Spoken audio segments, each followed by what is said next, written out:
Welcome to Wake Up Call for the Soul with Bill and Wendy. Hello, Bill. Hi, Wendy. Well, we are here today with another episode. And usually Bill gives us an outline and does some planning and thinking ahead of time. So we have some talking points. This time, we're going to be a little bit more spontaneous. I might be catching him off guard a little bit because he has no idea what I want to talk about today. Indeed, I have no clue of what's on your radar. I had no idea that you had questions or anything, so I'm very curious to see what happens here. Okay. Well, I am actually going to be leading or co-leading a women's retreat very shortly in a couple months. I have been a leader in the past, and I just wanted to run a few ideas by Bill today. Our retreat is titled The Wide Open Spaces of God. So we can go a lot of different directions with this, my co-facilitator and I. But some of our takeaways are that Source or God is inviting us to open ourselves to a bigger creator, God, Source, and a bigger life. So I have a few questions for Bill. Maybe he can help me a little bit here. But Bill, what do you think about? What comes to mind when you hear the wide open spaces of God? When I think about that phrase, there's several things that come up.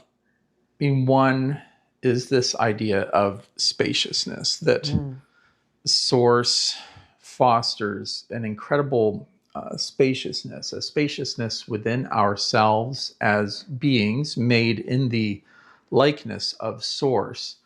And it's kind of hard to describe that spaciousness, my sense of it, but it's multidimensional in nature. So the spaciousness is not merely like we tend to think of in 3D or 4D kind of space-time kind of coordinate systems, that the spaciousness expands in all kinds of different directions or dimensions, realms, or realities, kind of up, down, left, right, within, without, and other things that are really hard for us to conceptualize because our language and our thinking is so structured by our experience in this material existence that we have, and as it is conditioned at this point in the condition of our material minds with all the programs that they carry. So there's that. But that the other idea of that spaciousness is this incredible freedom, because I feel like a lot of the religious ideas that have to do with Source are ideas of lack, of limitation, of control, domination, law, do's and don'ts, good and bad. And when I hear you say that phrase, it speaks to me to the freedom that we have as beings made in the likeness of Source, that we have way more freedom than we allow ourselves to experience or to express, because we have compartmentalized our thinking, our feeling, our being, even our physical beingness. Like most people tend to think that they exist within their material bodies, like that somehow the skin is the end of kind of where they stop and the world begins. And that's not at all true. Our beingness extends way beyond the envelope of flesh that we wear. And we've talked about that on some other episodes too, with identity and material mind, material body, all these different concepts that you've brought forward. Yeah. So, but there's this freedom. I mean, because being made in the image of Source. So Source is free. Most people don't understand that Source is free. That Source does not conform, and I think we've talked about this before. Source does not conform in any way, shape, or form to any human ideas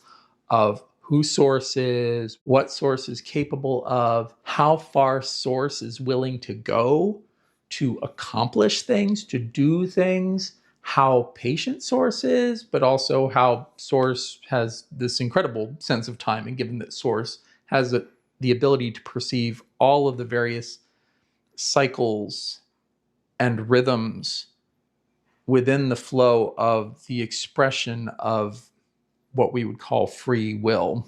Yeah, there's this huge sense of freedom. And most of the time, we don't live in this freedom. I don't live in this freedom. It's not what we have been trained, socialized, and indoctrinated to do as human beings on this planet at this time. So instead of us responding to various things that we experience from a free state, from a place of real choice, we tend to limit our choices to those things that are familiar, habitual, comfortable, and therefore our experience of life is extremely limited. The metaphor coming to mind is that we have access to the entire cosmos, and most of us live like we're looking through a keyhole. Yeah. that this is all that's available to us, that we look through this keyhole and we think, oh wow, that's everything. No, you're looking through a keyhole. You're not seeing 99.999% of what actually exists, what's actually real in this kind of multidimensional, expansive, limitless reality. I guess maybe that's a part of it too. It's not just spaciousness, it's limitlessness, that source, our own potentials and possibilities, all that exists is infinite in its beingness. It is not limited or constrained by human ideas of lack or boundaries or constraints that we're so used to in the human condition. It kind of reminds me, recently we rewatched The Truman Show, and Truman was in this bubble and didn't even realize it because you're just aware of what's going on around you. And it is hard to open yourself up to this wide open space, as you just talked about. Because I like that. We've been exploring themes of appreciating the vastness of source and creation, but that is hard to do because we're so limited. We have these limitations that we place on who source is, who we are, how we exist in this world. Yeah, your mention of the Truman Show reminds me that there's a key line in there. Someone's interviewing Christoph, the creator of Truman's World, the Truman Show, the dome that he lives in, and asks him, well, why hasn't Truman kind of questioned or rebelled against this world that you've created for him? And Christoph, in his very wise and patronizing way, says, well, we accept the reality that's presented to us.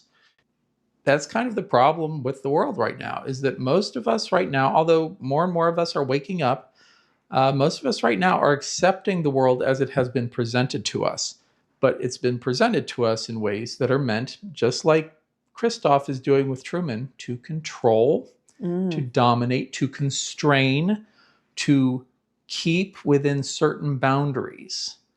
And one of the ways that Truman is controlled in that show is fear. That is the primary mechanism that they use to keep him on his island so that he doesn't leave. He develops a fear of dogs in that movie, but the big fear is that they kill off his father, who is an actor, not his biological father. On the show, the Truman Show. Right. Yeah. So it's a show, and they decide to kill off his father because he's an explorer at heart. He wants to explore. He wants to go places. Travel, see the world. Yeah. It's almost like George Bailey on steroids in a way from It's a Wonderful Life. Because he really wants to do this. I mean, as a kid, and he's always going places, and they're like, no, Truman, you can't go there.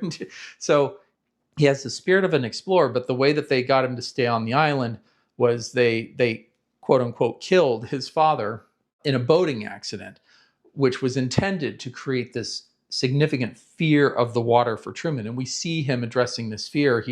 And they set up scenarios in the show where he has to go visit someone on another island to close a deal. He won't go because he's so terrified of the boating accident, the trauma that happened with his father in that episode of his life and that episode of the show, that defining moment. And this world is no different. This world is rife with fear. We are programmed to fear all kinds of things: criticism, judgment, lack, war, violence, starvation. Like you watch any 5 minutes of any news program and you have pretty much most of the fears available. Sickness, old age, disease, death, like take your pick, go down the list. And we have been programmed to be afraid of all of these things instead of to be curious about them, open to the experience of them, allowing them to be what they are without this whole fearful overlay. And so that's a massive part of the control that we have accepted from one another, from the power structures that exist, but also that we continue to kind of control ourselves with. And again, going back to that line by Christoph, we accept the reality that's been presented to us. We've been presented with a fearful reality, but the reality of divinity is fearless. There is no fear in divinity's reality, because divinity is coming at it from a completely different perspective, not one of lack or limitation, doubt or fear, but from love, from truth, beauty, goodness, peace, harmony. Yeah, those are all wonderful things to think about in what you're saying, how we try to control people, or at least navigate, at least steer their idea of what reality really is. And it made me think about being in Christian education, because I spent a lot of time in Christian education, and working with children are so refreshing. And the younger, the better, because when they ask questions, some of my favorite things to do is to ask back, what do you think? Because often as adults, we're steering the children into directions. And this doesn't even have to be with Christian education. If a child asks, well, where do clouds come from?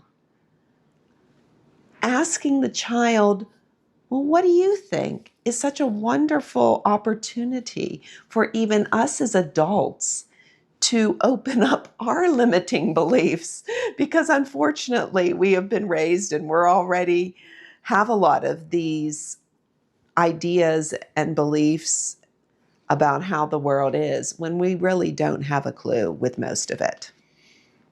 And I love hearing what children come up with, because I think that that is some of the issues with the wide open spaces of source, is that we have so many limiting beliefs and we're not allowing ourselves to open up. And maybe I don't even know how we can do that. And I want to hear what you think about that, Bill. But I've said so much, I'm going to let you reflect. Yeah, I mean, kids are closer to source. And like you said, the younger the kid, the closer to source they are, as they encounter this pseudo reality that we've constructed for ourselves. They start to build the mental pathways, the limitations. They start accepting beliefs that are presented to them as reality, which they're all lies. Mm-hmm. They're all, or if they're not right out lies, they're distortions, usually Distortions at best. is a good word, yes. Yeah. So, right. For example, like, my parents love me. Well, yeah, but you also get to experience the times when they are really challenged in expressing love for you. And so a lot of people will associate things with love that are not love. Oh. They will associate the criticism of their mother, for example, with love, when that criticism is not love. It's a distortion. She may be criticizing you because she loves you, but is it also because she needs you to act a certain way in order to support her own projected sense of identity, so that others will see her as a good mother?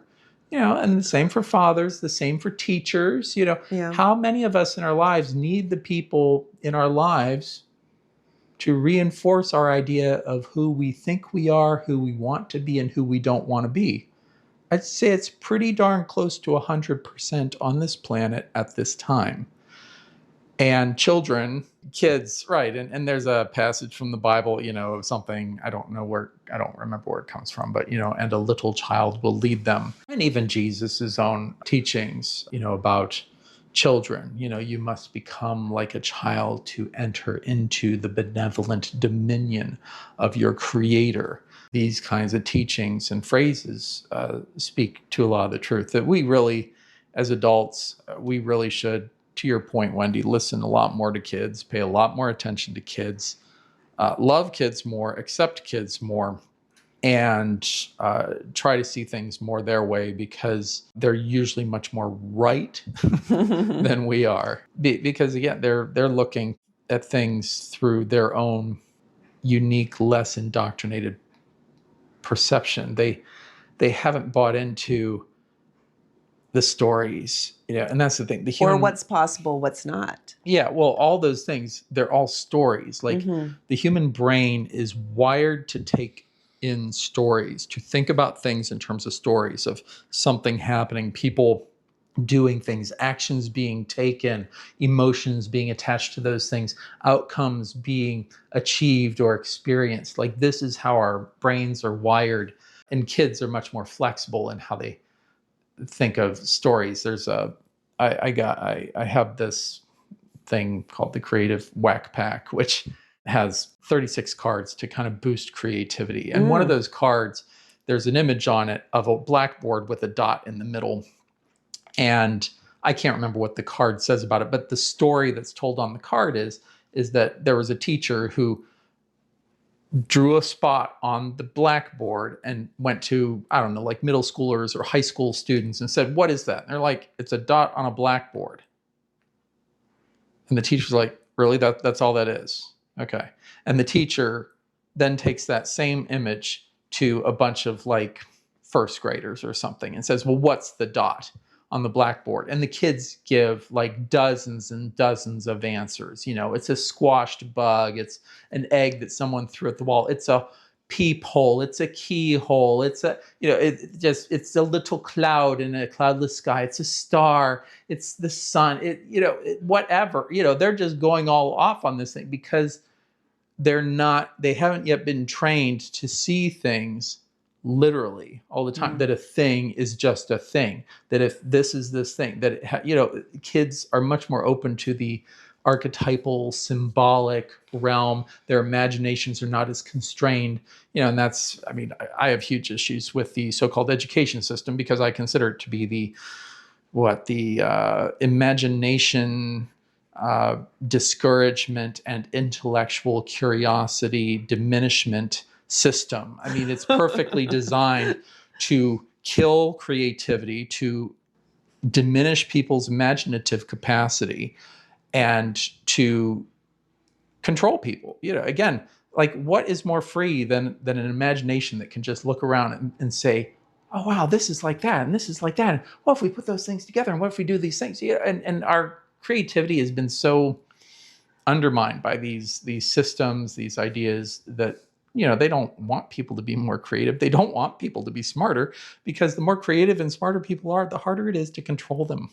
And again, I'm not just talking about intellectual intelligence. I'm talking about the full intelligence of the human being. How many people don't even know what they're feeling? They don't even understand their emotions.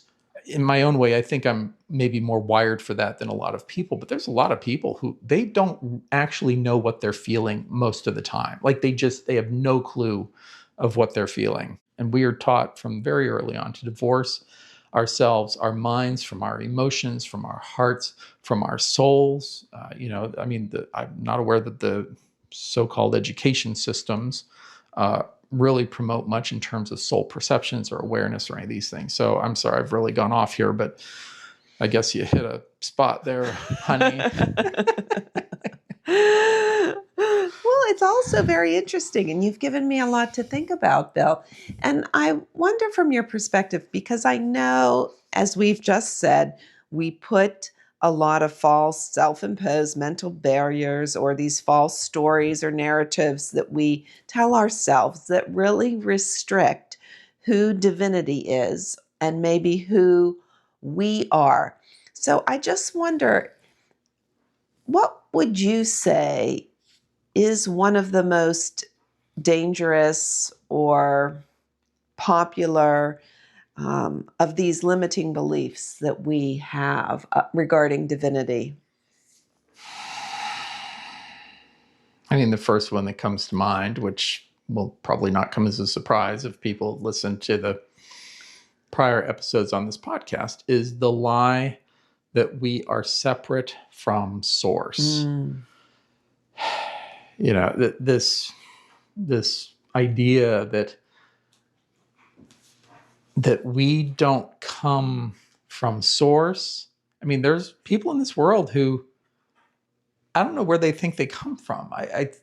they come from the merging of a sperm and an egg. And I Yeah. don't like, but again, I mean, if you want to control people, then cut them off from their source of power.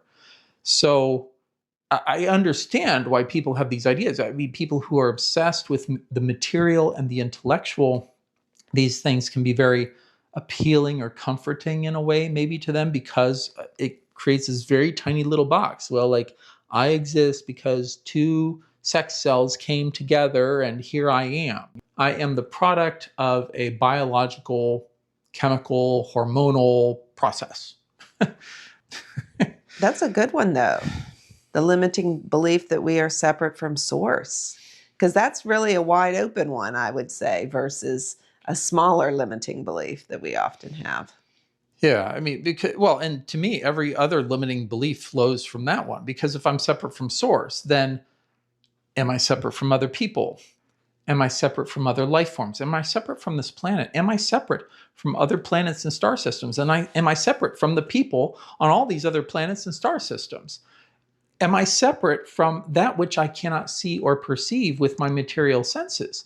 Again, we most of us have our senses closed down here, so most of us have been trained and indoctrinated not to have perceptions beyond what are called the so-called five senses, or I refer to them as biological senses. So, if we really accept this concept that we are not separate from God, source, divinity, how do you think our lives change then? Or what would we do differently? I That's a mean, great question. So what we would do, no, because it's right, because there's the idea, because there's the maybe I even belief. believe, I think I believe that we are not separate from God, but maybe I don't embrace that fully.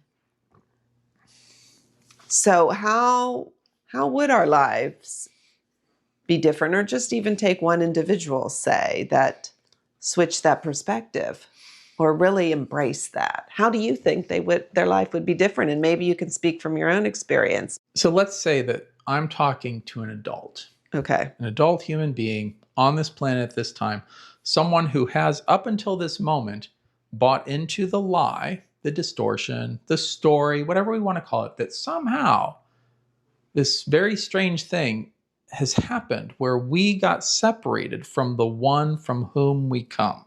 I'm going to treat that as the baseline Yes. reality for a Yes. particular individual. All right. So if an individual is in that situation and maybe they come to doubt this story that they've been told, maybe they want to test whether the hypothesis is supported or not of their separation from this source, as I like to call it, or creator, divinity, then because of the conditions on this planet, because of what we have been trained in and indoctrinated with, we have to be different than we've been, and we have to do differently than what we have done if we want to test the hypothesis and not just have it be this mental story that we're telling ourselves.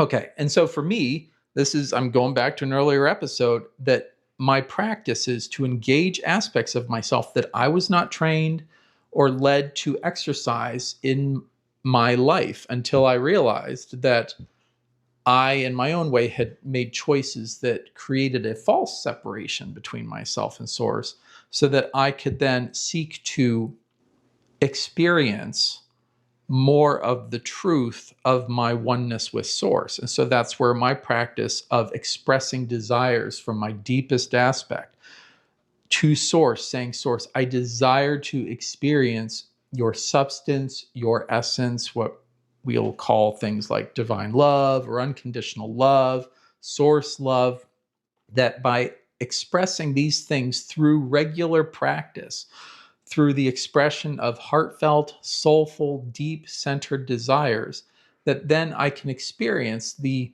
inflowing of that essence. Because in my world, there are kind of two ways to be one with source. There's the natural way to be one with source, where I recognize that I come from source and that I possess the natural love, this kind of substance that permeates all of creation, where I can experience that and enjoy a kind of oneness with source in this awareness, kind of what my soul would have experienced before its incarnation in the flesh, for example. But for me, I'm not satisfied with that. I want to become more like source, not to just have it as this kind of, I don't even know how to describe it. It's a different level of perception. I want to know that I'm one with source. And so in that, then I am seeking not just to be at one through the principles of harmony and resonance with source, but I desire to be one with source in substance, in essence, by allowing the source's essence to permeate more and more of my being on a progressive basis. That's great, really. And I'm wondering too, it just made me think, and maybe this isn't the time to ask it, but you said that the biggest maybe lie that we tell ourselves is that we're separate from source. So does that mean that everyone is connected to source? Or does that mean we can be if we recognize and desire it? There are different forms of unity or connection.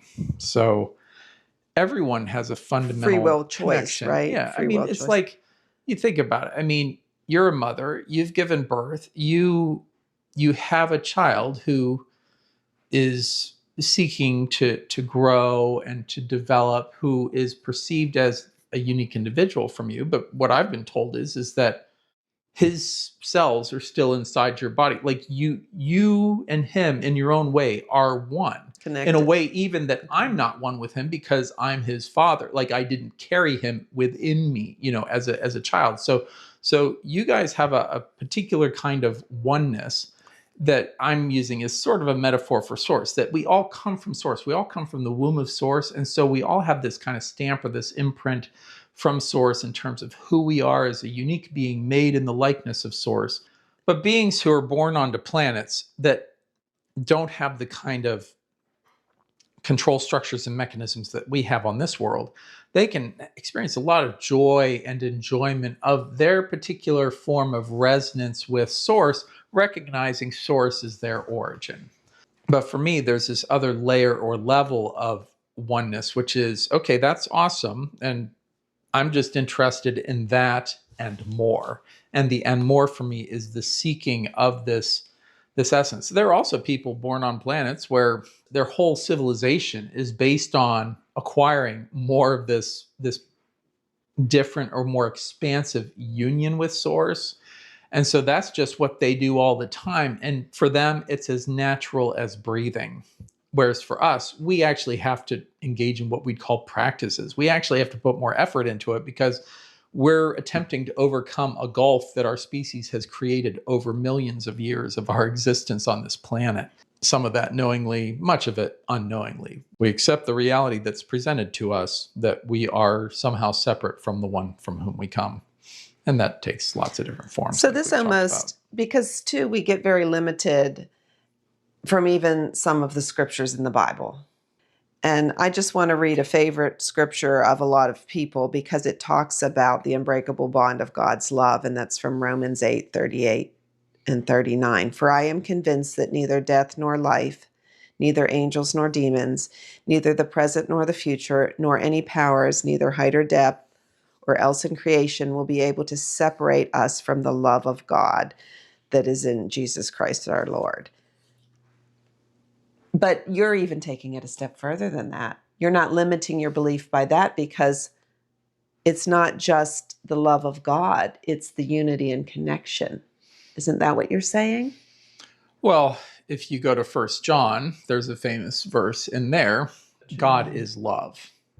Where in First John, the kind of in a way, the ultimate reality of divinity is expressed because people have all kinds of ideas about divinity. They think divinity is jealous, angry, controlling, dominating. Yeah, they have all these ideas. But First John, God is love. God is love. Yeah. 1 John 4:7 through 21. Beloved, let us love one another, for love is from God, and whoever loves has been born of God and knows God.